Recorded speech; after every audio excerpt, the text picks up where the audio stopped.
just wanted to be there with you. The place that no eye has ever seen, the place that no heart has ever perceived. I had a great feeling inside of me. Assalamualaikum warahmatullahi wabarakatuh. Annyeonghaseyo everyone. Perkenalkan, nama saya Miratnawati dengan NIM 2301210002. Saya dari Universitas Sehati Indonesia, jurusan Manajemen. Pada video ini dibuat untuk menyelesaikan salah satu tugas dalam mata kuliah Ekonomi Makro dengan dosen pengampu Ibu Febrian Mulyani SEMM. Pada kesempatan kali ini, saya akan membawakan materi mengenai analisis pendapatan perekonomian 3 sektor, di mana perekonomian 3 sektor adalah perekonomian yang meliputi kegiatan dalam sektor perusahaan, rumah tangga, dan pemerintah. Dengan demikian, dalam menganalisis perekonomian 3 sektor, pada hakikatnya akan diperhatikan peranan dan pengaruh pemerintah atas kegiatan dalam suatu perekonomian. Campur tangan pemerintah dalam perekonomian menimbulkan 2 perubahan penting dalam proses penentuan keseimbangan pendapatan nasional, yaitu yang pertama, pungutan pajak yang dilakukan pemerintah akan mengurangi pengeluaran agregat melalui pengurangan atas konsumsi rumah tangga, dan yang kedua, pajak memungkinkan pemerintah melakukan perbelanjaan dan ini akan menaikkan perbelanjaan agregat. Kedua aliran pengeluaran dan pendapatan ini akan mengubah pola aliran pendapatan dalam perekonomian. Dalam ekonomi 3 sektor belum terdapat kegiatan mengekspor dan mengimpor. Oleh sebab itu, ekonomi 3 sektor dinamakan juga ekonomi tertutup.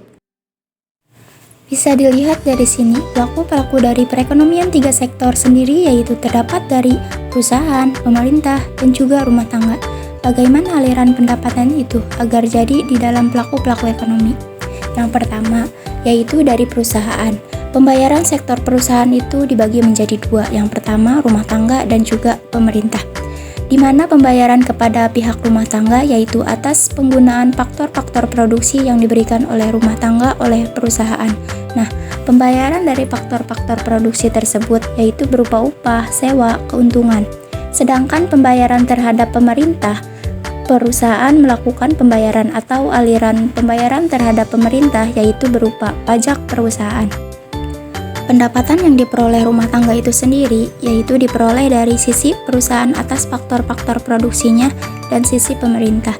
Dari sisi pemerintah sama saja seperti gaji, upah.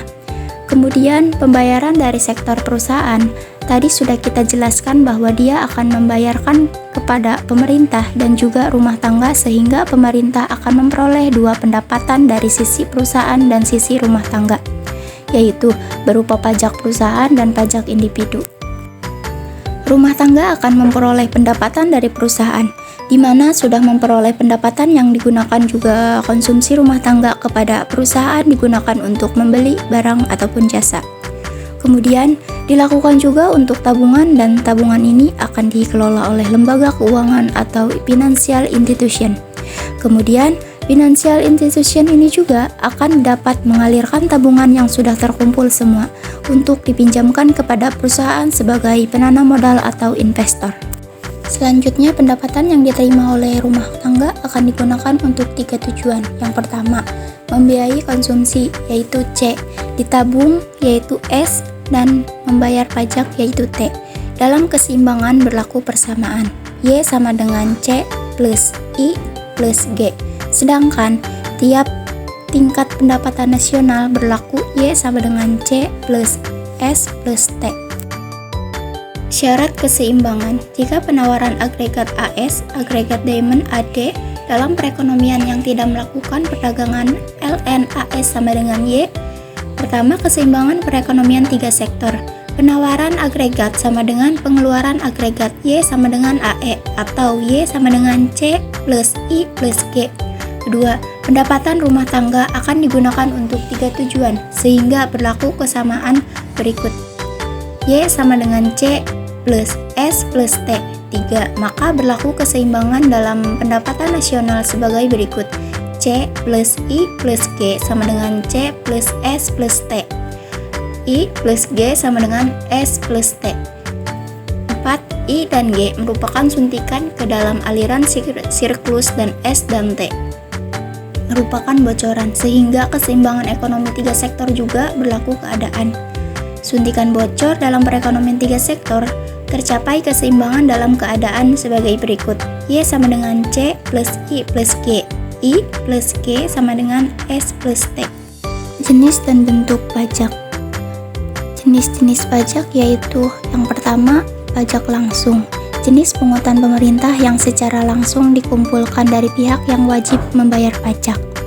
Dan kedua, pajak tak langsung. Pajak yang bebannya dapat dipindah-pindahkan kepada pihak lain.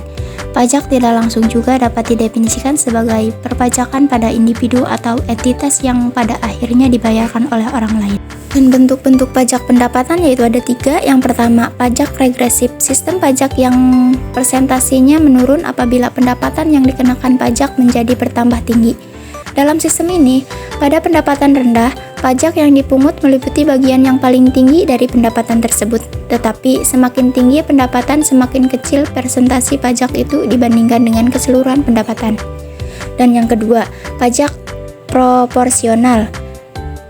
Persentasi pungutan pajak yang tetap besarnya pada berbagai tingkat pendapatan, yaitu dari tingkat pendapatan yang sangat rendah kepada yang sangat tinggi. Dalam sistem pajak ini, tidak dibedakan di antara penduduk yang kaya atau miskin, dan di antara perusahaan besar dan perusahaan kecil. Dan yang terakhir, pajak progresif. Sistem pajak yang persentasinya bertambah apabila pendapatan semakin meningkat. Pajak ini menyebabkan tambahan nominal pajak yang dibayar akan menjadi semakin cepat apabila pendapatan semakin tinggi. Efek pajak terhadap konsumsi dan tabungan. Pertama, pajak akan menurunkan YD sama dengan pendapatan disposable sejumlah T, sehingga YD sama dengan Y dikurang T. Karena YD turun, konsumsi C dan tabungan S juga turun. Penurunan pendapatan disposable akan mengurangi konsumsi dan tabungan rumah tangga. Hal ini disebabkan karena pajak yang dibayarkan mengurangi kemampuannya untuk melakukan pengeluaran konsumsi dan menabung. Kemerosotan pendapatan disposable akan mengurangi konsumsi dan tabungan rumah tangga. Jumlah konsumsi dan tabungan yang berkurang adalah sama dengan pengurangan pendapatan disposable. Maka YD sama dengan negatif T sama dengan C plus S. Di samping tergantung pada perubahan pendapatan disposable, pengurangan konsumsi ditentukan oleh MVC dan MVC. Perhitungannya dapat dilakukan dengan menggunakan persamaan. Dan berikut ada rumusnya, teman-teman bisa melihat. Dan untuk selanjutnya kesimpulannya, walau apapun bentuk sistem pajak, yaitu pajak tetap atau pajak proporsional, pemungutan pajak akan mengakibatkan konsumsi dan tabungan rumah tangga berkurang sebanyak yang ditentukan oleh persamaan berikut. C sama dengan MPC kali T, S sama dengan MPS kali T. Dan di sini kita dapat menyimpulkan bahwa pendapatan nasional tidak memegang peranan yang penting dalam menentukan perbelanjaan pemerintah.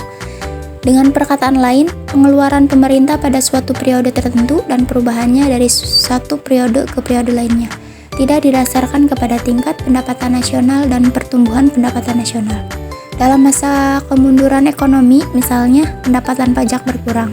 Tetapi untuk mengatasi pengangguran itu, pemerintah perlu melakukan lebih banyak program-program pembangunan, maka pengeluaran pemerintah perlu ditambah. Sebaliknya, pada waktu inflasi dan tingkat kemakmuran tinggi, pemerintah harus lebih berhati-hati dalam pembelanjaannya. Harus dijaga agar pengeluaran pemerintah tidak memburuk keadaan inflasi yang berlaku. Baik, itu saja materi yang telah saya sampaikan. Kurang lebihnya mohon maaf. Wassalamualaikum warahmatullahi wabarakatuh. Oke teman-teman, terima kasih sudah menonton videonya.